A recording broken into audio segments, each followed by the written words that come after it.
Hey guys, welcome back to Color Maniac. Today I'm working on a portrait inspired by Ela Pride from off campus. Just a quick note before we dive in, this is a reference portrait, so it's not meant to be an exact copy. Instead, I focused on capturing the emotions and expression that stood out to me in the original picture. In this tutorial, I'll walk you through the full process step by step, from initial sketch to coloring, rendering and adding some final details that bring the artwork to life. Whether you're here to learn techniques or just to enjoy the creative journey, I think you'll find something valuable here. So let's get started. Intro.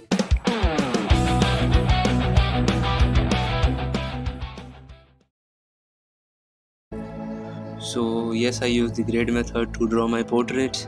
To complete my sketch, as you can see, I carefully draw every line, every stroke by using the reference image and try to make my drawing as close to as the reference image. I do not intend to draw the exact carbon copy of the image, but I target to accomplish something much close to it. Not too far from it that it will completely not look like the reference image, but close enough so that I can identify it. Yes, this is the portrait I use of Ella Bright. For this I use a normal pencil brush with opacity a little lower, around 70%, and I like to have a separate rough layer where I draw my sketches. Make sure to zoom out every time you draw something. Like I've drawn some guidelines to draw eyes to keep them in correct position, and I make sure zooming out every time I see the portrait is not looking good, or it's looking odd, or it's looking something like off.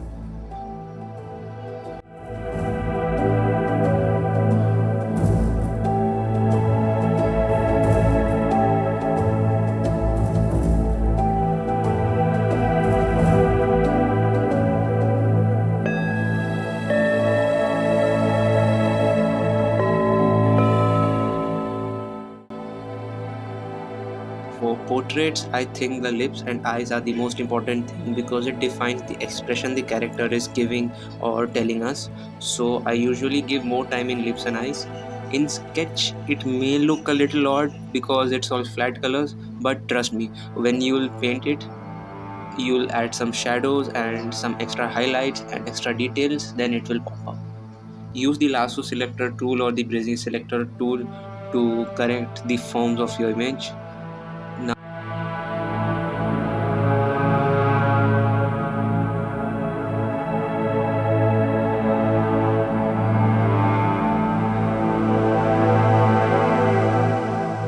Now, since the sketch is done, choose the base color of your skin and according to that, choose the other colors.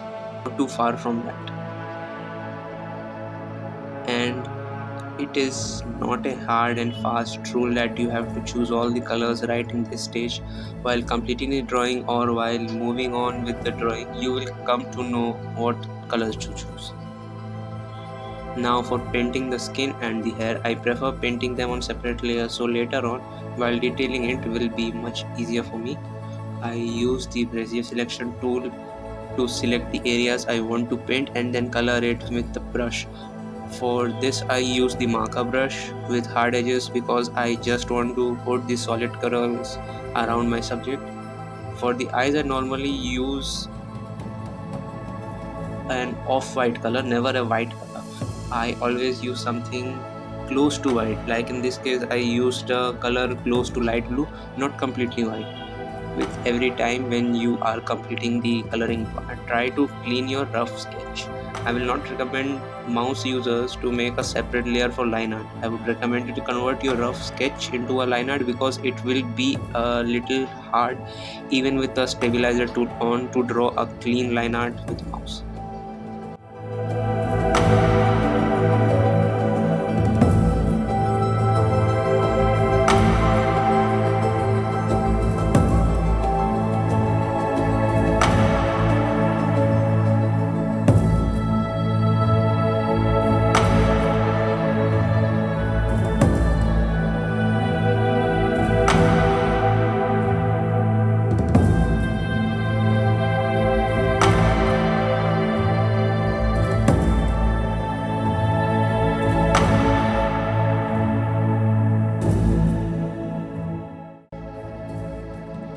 Now I created a clipping mask over my skin base color and started putting the shadows. This is the first level of shadow I put, and the blush.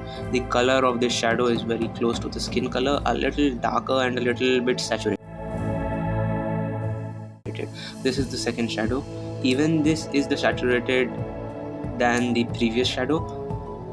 Always, when you are going darker, move towards the red. It's my advice for early stage artists. If you are not confident enough about your color selection for shadows, always keep towards the red and pick the color from there. This is the technique where I check my values by converting my paint into grayscale. What I do is that I paint a layer of black color over my whole painting, and then I set the blending mode to saturation of the layer. Now it's blending time. While blending, always study the portrait and check the soft edges and blending area over there.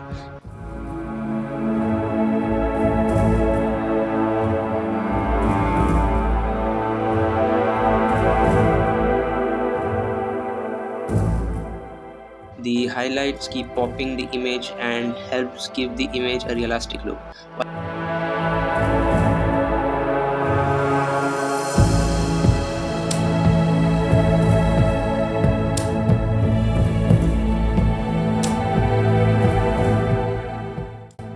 While painting hair, usually paint the hair the base color of a lighter color, and then I put dark colors on top so that the highlight, the texture in the hair will look quite realistic. I don't know, you can try with your own method, you can experiment, but I like this method, so I do this. Putting the highlights on the hair, you can use a normal water brush for blending, not only for the hair but for every blending mode. For every rendering mode, I usually use a water brush for blending and rendering. I use normally one water brush. By this point, I thought that the left eye was not looking perfectly aligned, so I tried correcting it. And in this stage, look at your picture and try to fix all the things you think that it's not good or you think it should be corrected.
Well, thank you guys for watching Color Maniac. If you have watched this far, I would recommend you to please subscribe or at least hit the like and leave down a comment.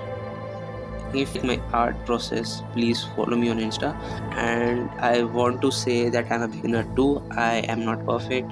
I would totally agree I'm not perfect. I am just a learner. It's my learning stage, and I want to document each step of mine with you all guys, so I could feel motivated, so that you could learn what I'm learning. And yeah, that's all. Please subscribe, like, comment, share. Tata, bye bye.